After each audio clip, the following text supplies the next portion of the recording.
আপনারা রয়েছেন easy to understand economics এই চ্যানেলে। আজকে আমরা এই চ্যানেলেই তুলে ধরব এমন একটি বিষয় যেটা কিন্তু আপনাদের সকলেরই কাজে লাগবে।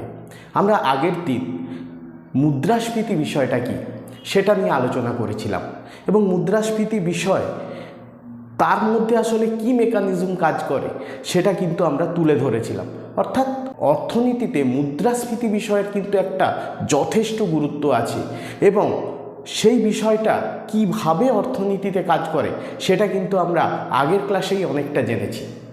আজকে আমরা আলোচনা করব এই যে মুদ্রাস্ফীতি ঘটছে এর পেছনে কি কি কারণ রয়েছে বা মুদ্রাস্ফীতিকে আমরা কয়ভাবে ভাগ করতে পারি। আজকের টপিকস মুদ্রাস্ফীতি প্রকারভেদ বা মুদ্রাস্ফীতি ক্রয় প্রকারের। চলো দেখি।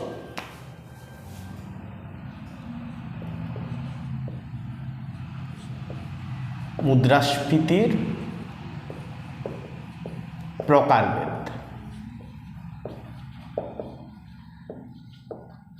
মানে আমরা মুদ্রাস্ফীতি কটা কারণে হতে পারে বা কি কি কারণে হতে পারে সেটি কিন্তু আজকে আলোচনা করব, তাই তো? চলো, প্রথম যে কারণে মুদ্রাস্ফীতি আসতে পারে সেই কারণটি কি না ঘাটতি ব্যয়জনিত মুদ্রাস্ফীতি। তাহলে আমরা লিখছি 1 ঘাটতি ব্যয়জনিত মুদ্রাস্ফীতি।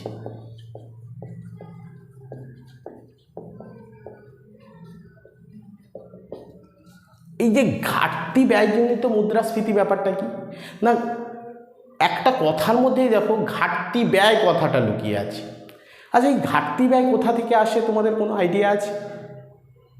আসলে এই ঘাটতি ব্যয়ের ধারণাটা কিন্তু মূলত সরকারের সঙ্গে যুক্ত।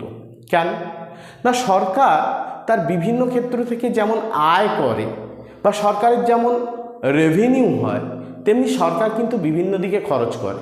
কেমন খরচ করতে পারে? হ্যাঁ, স্কুল কলেজ তৈরি করতে পারে, রাস্তাঘাট তৈরি করতে পারে, তার সঙ্গে সঙ্গে বাঁধ নির্মাণ করতে পারে। এছাড়াও আরও অনেক ধরনের কাজ আছে, যেমন বেকার ভাতা দিতে হয়, তার সঙ্গে সঙ্গে বিভিন্ন সরকারের যে অনুদান, কৃষক বন্ধু হতে পারে, লক্ষ্মীর ভাণ্ডার হতে পারে, এই রকম বিভিন্ন ক্ষেত্রে কিন্তু সরকারের খরচ রয়েছে। এই তো গেল রাজ্য সরকারের খরচ, তেমনি কেন্দ্র সরকারেরও বিভিন্ন খরচ আছে। কেমন না, পিএম কিষাণের মতো স্কিম চলছে, আয়ুষ্মান ভারতের মতো স্কিম চলছে।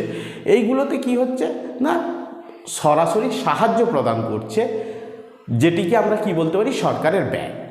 এখন সরকারের যদি আয় আর ব্যয় একই হতো তাহলে কোনো সমস্যা ছিল না, কিন্তু সরকারের অনেক সময় কি হয় আয়ের তুলনায়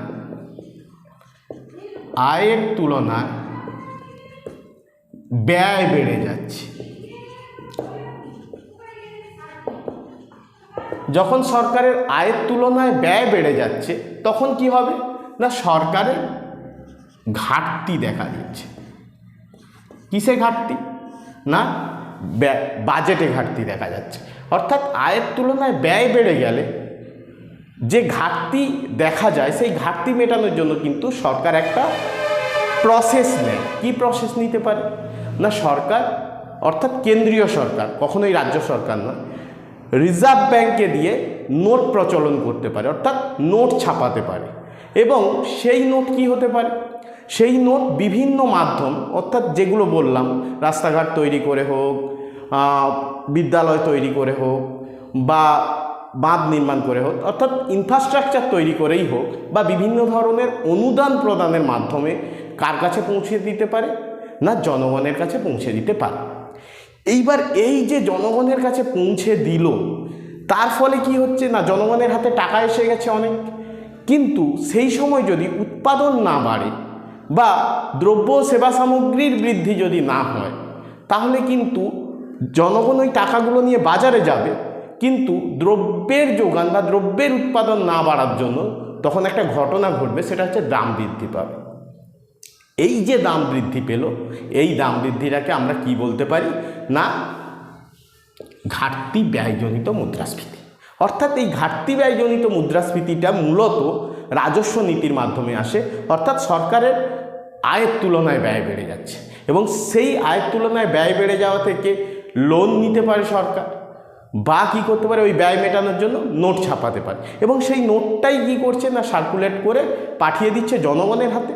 জনগণের কাছে অনেক টাকা এসে গেল, এবং সেই টাকাগুলো নিয়ে তারা যখন বাজারে যাচ্ছে বেশি বেশি করে, কিন্তু দ্রব্য সেভাবে নেই বা দ্রব্যের যোগানটা কম, কারণ উৎপাদন বাড়েনি, তার ফলস্বরূপ কী হচ্ছে না দাম বাড়ছে, এবং এই জন্য যে মুদ্রাস্ফীতি আসছে তাকে আমরা বলবো ঘাটতি ব্যয়জনিত মুদ্রাস্ফীতি। এরপর যে বিষয়টা আসছে সেটা হচ্ছে কি না মজুরি বৃদ্ধিজনিত মুদ্রাস্ফীতি। মজুরি বৃদ্ধিজনিত মুদ্রাস্ফীতি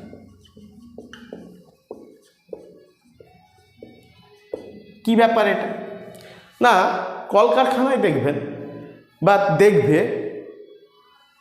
যারা লেবারের কাজ করে তাদের একটা ইউনিয়ন আছে, এবং তাদের একটা ইউনিয়ন অফিস আছে, যাকে আমরা কি বলি না শ্রমিক সংঘ।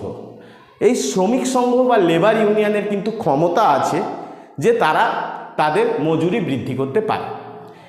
কখন পারবে না তাদের যদি বার্গেনিং পাওয়ার থাকে, অর্থাৎ ধরা যাক আমি সহজ করে যদি বলি যে কোম্পানি আছে, ওকে, যে কোম্পানিটা আছে তার বার্গেনিং পাওয়ার বেশি, মানে প্রচুর লেবার যারা বাইরে আছে কাজ করার জন্য তারা বসে আছে, এবং ওই কোম্পানির আন্ডারে যারা কাজ করছে তারা যদি কেউ বলে যে না আমি এই বেতন না পেলে কাজ করব না, তাহলে সে কি করবে? যদি তার রিপ্লেস করার ক্ষমতা থাকে বা ওই মালিক পক্ষের যদি ক্ষমতা থাকে তাকে রিপ্লেস করে অন্যজনকে নেওয়া, তাহলে কিন্তু শ্রমিক সংঘের দাম বাড়ানোর ক্ষমতা খুব একটা থাকে না। কিন্তু যদি উল্টো দিকটা হয় যে শ্রমিক সংঘের ক্ষমতা আছে দাম বাড়ানোর, তাহলে কিন্তু তারা তাদের মজুরি বৃদ্ধি করতে পারে। এখন কথা হলো তারা মজুরি বৃদ্ধি করছে, তার মানে উৎপাদনের সঙ্গে জড়িত যে সমস্ত মানুষ আছে তাদের মজুরি বৃদ্ধি পাচ্ছে। এই মজুরি বৃদ্ধিটা কি কোম্পানি বা উৎপাদনের মালিক সে তার নিজের ঘাড়ে নেবে না, এইটাকে কি করবে না দ্রব্যের যখন দাম ঠিক করবে তার মধ্যেই ঢুকিয়ে দেবে, অর্থাৎ দ্রব্যের দামের মধ্যে ঢুকে গেল এই মজুরি বৃদ্ধিটা বা মজুরি বেড়ে যাওয়াটা। এইখানে একটা ঘটনা ঘটে, এই যে দ্রব্যের দামে এর প্রভাব পড়ল, শ্রমিক সংঘের দ্বারা যেহেতু মজুরি বৃদ্ধি পেল এবং সেটা দ্রব্যের দামকে প্রভাবিত করে দিল, তার ফলেও কিন্তু মুদ্রাস্ফীতি আসতে পারে, যেটাকে আমরা কি বলি মজুরি বৃদ্ধিজনিত মুদ্রাস্ফীতি। তাহলে দুটো মুদ্রাস্ফীতির ঘটনা আমরা পরিষ্কার হলাম। আরও কিন্তু অনেক ধরনের মুদ্রাস্ফীতি আছে বা হতে পারে, যেমন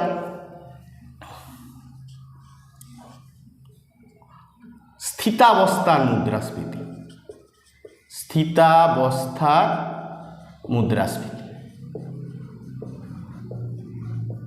কি? এই স্থিতাবস্থার মুদ্রাস্ফীতি না অধ্যাপক লর্ড কেইন্স বলেছিলেন পূর্ণ নিয়োগ অবস্থায় যে মুদ্রাস্ফীতি আসে সেটাই কিন্তু প্রকৃত মুদ্রাস্ফীতি। কীরকম ব্যাপারটা সহজ করে বোঝাচ্ছি।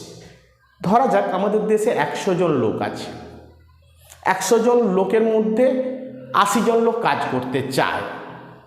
যদি 80 জন লোককেই কাজে নিযুক্ত করে রাখতে পারি এবং তার ফলে যে উৎপাদনটা হয় সেটা হবে হায়েস্ট লেভেলের উৎপাদন, কারণ যারা কাজ করতে চায় তারা সবাই ওই কাজে নিয়োজিত হয়েছে। এখন নতুন করে যদি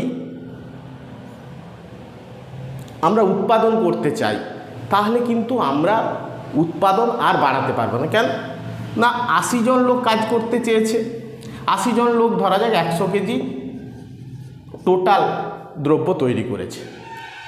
ধরা যাক একটা দেশে 80 জন লোক আছে, তারা 100 কেজি দ্রব্য সবাই মিলে তৈরি করেছে। এখন সবাই মিলে দেখা যাক 200 কেজি দ্রব্যের চাহিদা করছে। 100 কেজি দ্রব্য তৈরি হয়েছে আর 200 কেজি দ্রব্য চাহিদা করছে। তাহলে দেখো এই যে 100 কেজির বেশি দ্রব্য তৈরি করতে পারবে না কেন না যতজন লোক ছিল, যতজন লোক কাজ করতে চাইছিল তারা সবাই কাজ পেয়ে গেছে, কিন্তু সেই অবস্থাতেও অতিরিক্ত চাহিদা আছে। তাহলে এই অবস্থায় যে মুদ্রাস্ফীতি ঘটতে পারে তাকে আমরা বলবো স্থিতাবস্থার মুদ্রাস্ফীতি। লর্ড কেইন্স এটা একটা গুরুত্বপূর্ণ ধারণা দিয়েছিলেন স্থিতাবস্থার মুদ্রাস্ফীতি, বা তিনি মনে করেছিলেন যে এই স্থিতাবস্থা এলেই কিন্তু মুদ্রাস্ফীতি আসতে পারে, বা পূর্ণ নিয়োগ অবস্থা ছাড়া কোনো মতেই মুদ্রাস্ফীতি হতে পারে না। কিন্তু বাস্তবে দেখা গেছে মুদ্রাস্ফীতি কিন্তু কেবল পূর্ণ নিয়োগ অবস্থায় হয় না, তার আগেও হতে পারে। মানে অপূর্ণ নিয়োগ অবস্থায় যতজন লোক কাজ চাচ্ছে তাদের সবাইকে হয়তো কাজ দিতে পারে না, সে অবস্থাতেও কিন্তু মুদ্রাস্ফীতি আসতে পারে। তাহলে এই স্থিতাবস্থার মুদ্রাস্ফীতিটা আমরা বুঝলাম।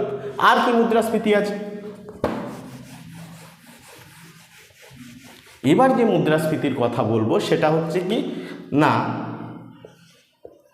মৃদু মুদ্রাস্ফীতি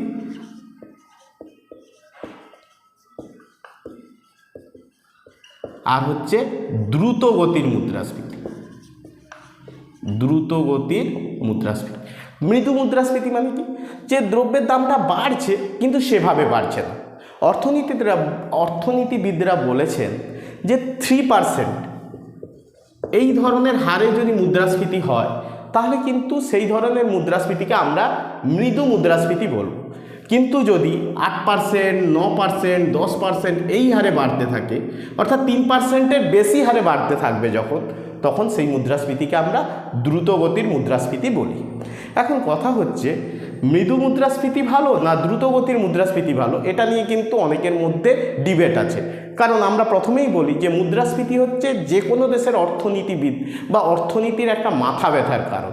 তা সত্ত্বেও মৃদু মুদ্রাস্ফীতি কেন ভালো, দ্রুত মুদ্রাস্ফীতি কেন খারাপ, সেটা নিয়েও কিন্তু আমরা আলোচনা করব। এইবার আমরা আসছি আসলে যে মুদ্রাস্ফীতিটা হয়, যে মুদ্রাস্ফীতিটা আমরা দেখতে পাই, সেটা কি? চাহিদা বৃদ্ধিজনিত মুদ্রাস্ফীতি। চাহিদা বৃদ্ধিজনিত মুদ্রাস্ফীতি এবং ব্যয় বৃদ্ধিজনিত মুদ্রাস্ফীতি। এই দুটো মুদ্রাস্ফীতি কিন্তু আমরা মূলত চোখে দেখতে পাই। কীরকম না, চাহিদা বৃদ্ধিজনিত মুদ্রাস্ফীতির ক্ষেত্রে কি হয় না, দ্রব্যের উৎপাদন বাড়ে কিন্তু মানুষের চাহিদা ক্রমাগত বেড়ে যাচ্ছে। কেন না, অর্থের যোগান বেড়ে যাচ্ছে বলে। কীরকমভাবে হতে পারে সহজ করে বলি। আর ধরা যাক দেশের উৎপাদন সেক্টরের খুব একটা বৃদ্ধি হয়নি, মানুষ কাজ করতে অতটা চাচ্ছে না বা কাজে নিযুক্ত হতে চাচ্ছে না, ভাবছে যে উৎপাদন সেক্টরে যুক্ত না হয়ে যদি আমার হাতে টাকা চলে আসে তাহলে কিন্তু দেশে আমার ভোগটা বাড়বে বা আমি বেশি বেশি করে ভোগ করতে পারব। বাস্তবে হচ্ছে অন্য ঘটনা। কি ঘটনা না, মুদ্রাস্ফীতি হচ্ছে কীরকমভাবে না, সবাই মিলে টাকা প্রচুর করে ইনকাম করেছি বা টাকা সবাই হাতে এসে গেছে, সে কিভাবে এসছে আমি জানি না, কোনো না কোনোভাবে এসছে। কিন্তু সেই টাকাটা নিয়ে যখন আমরা মার্কেটে যাচ্ছি, দ্রব্য নেই, খুব একটা দ্রব্য পাওয়া যাচ্ছে না, তাহলে আমরা সবাই চাহিদা করছি, কিন্তু দ্রব্যের যোগান না বাড়ার জন্য তখন দাম বেড়ে যাচ্ছে বা দাম স্তর বেড়ে যাচ্ছে। আকসার আমরা বাজারে দেখি, যেমন আলুর ক্ষেত্রে এখন দেখতে পাচ্ছি, পেঁয়াজের ক্ষেত্রে কয়েকদিন আগে দেখতে পেয়েছিলাম, টমেটোর ক্ষেত্রে খুব বেশি করে দেখতে পেয়েছিলাম 6-7 মাস 8 মাস আগে, যে টমেটোর দাম 80 টাকা 90 টাকা হয়ে যাচ্ছিল। কেন না, টমেটোর ডিমান্ড বাড়ছিল কিন্তু টমেটোর উৎপাদন সেভাবে বাড়েনি।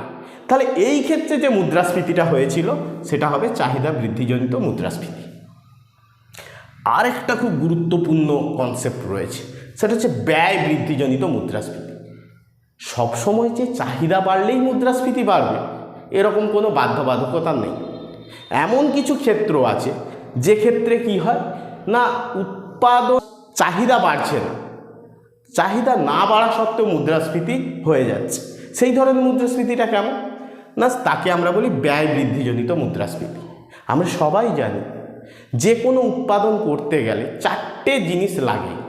কি উৎপাদন করতে গেলে 4টে জিনিস লাগে। কি লাগে? ল্যান্ড লাগে, লেবার লাগে, ক্যাপিটাল লাগে, অর্গানাইজেশন লাগে। তাহলে এই ল্যান্ড, লেবার, ক্যাপিটাল, অর্গানাইজেশন, এই 4টে দিয়েই আমরা উৎপাদন করি। এবার দেখা গেল জমির জন্য কেউ তো আর এমনি এমনি জমি দেবে না, জমির জন্য সে কিছু পায় বলে জমি সে ভাড়ায় দেয়, সেটাকে আমরা কি বলি? খাজনা। লেবার, শ্রমিককে কি দিতে হয়? মজুরি, আমরা আগেই আলোচনা করেছি। ক্যাপিটাল বা মূলধনের জন্য আমরা কি পাই? সুদ। অর্গানাইজেশনের জন্য পাই মুনাফা। এখন এই চারটে জিনিস কি হয় না উৎপাদন করতে গেলে লাগে, ল্যান্ড, লেবার, ক্যাপিটাল, অর্গানাইজেশন। এবং যে উৎপাদন করছে বা উৎপাদনের মালিক, সে আগেই ল্যান্ডের জন্য খাজনা, লেবারের জন্য মজুরি, ক্যাপিটালের জন্য সুদ, অর্গানাইজেশনের জন্য মুনাফা দিতেই হয়। তো এইগুলোর ওপর নির্ভর করে দ্রব্যের দাম কী হবে, কারণ এইগুলোই হচ্ছে উৎপাদনের খরচ। উৎপাদন করতে গেলে এই খরচগুলো উৎপাদনের মালিকের হয়। তাহলে এইগুলোর দামের উপর নির্ভর করছে দ্রব্যের দাম। তাহলে খাজনা যদি বেড়ে যায়, মজুরি যদি বেড়ে যায়, সুদ যদি বেড়ে যায়, মুনাফা যদি বেড়ে যায়, তাহলে কি হবে না দ্রব্যের দামও বেড়ে যাবে। শুধু কি তাই, এই অবস্থায় কি হতে পারে, মানুষের চাহিদা না বাড়লেও মুদ্রাস্ফীতি আসতে পারে। এই মুদ্রাস্ফীতিকে আমরা বলি ব্যয় বৃদ্ধিজনিত মুদ্রাস্ফীতি। দেখবেন অনেক সময় শেয়ার মার্কেট বা একটু যদি বাজার কেমন চলছে, ভারতের অর্থনীতি কেমন চলছে, এই বিষয়ে একটু মনোযোগ দেন বা একটু খবর রাখেন, তাহলে দুটো খবর খুব আসে। এক, বলে যে এই বছর এশিয়ান পেন্টসে লাভ কমে গেছে বা এশিয়ান পেন্টস খুব একটা লাভ করতে পারছে না। কেন না র মেটেরিয়ালসের কস্ট বেড়ে গেছে, তার উৎপাদনের খরচ আগের তুলনায় অনেক বেড়ে গেছে।